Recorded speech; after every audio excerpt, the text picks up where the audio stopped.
Prevention of corruption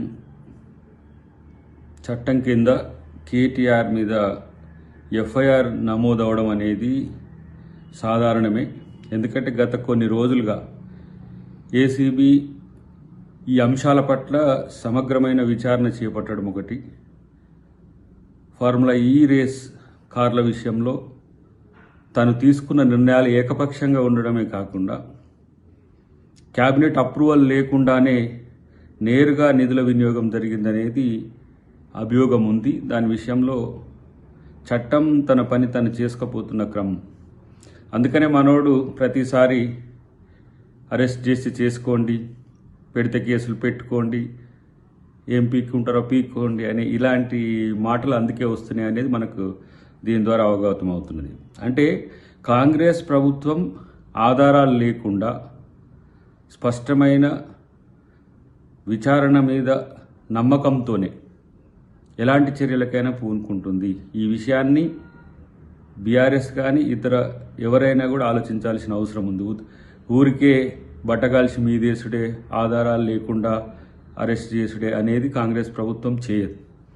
కాబట్టి కేటీఆర్ ఇష్టానుసారంగా ప్రజల నిధులను ప్రభుత్వం రూపంలో దుర్వినియోగం చేయడం అన్నది వాస్తవం. ఈ కేసు పూర్తి వివరాలు వచ్చిన తర్వాత అసెంబ్లీలో చర్చన, లేదంటే పబ్లిక్గా ఏ విధంగా వాళ్ళు డిఫెండ్ చేసుకుంటారనే అంశాన్ని పక్కన పెడితే ఈరోజు అవినీతి జరిగిందన్నమాట వాస్తవం. దానికి 1, 2, 3 ఆధారాలు ఉన్నాయి. అవి పోలీస్ అధికారులు చెప్పడం అనేది, లేకపోతే అఫీషియల్గా రావడం అనేది అవసరం.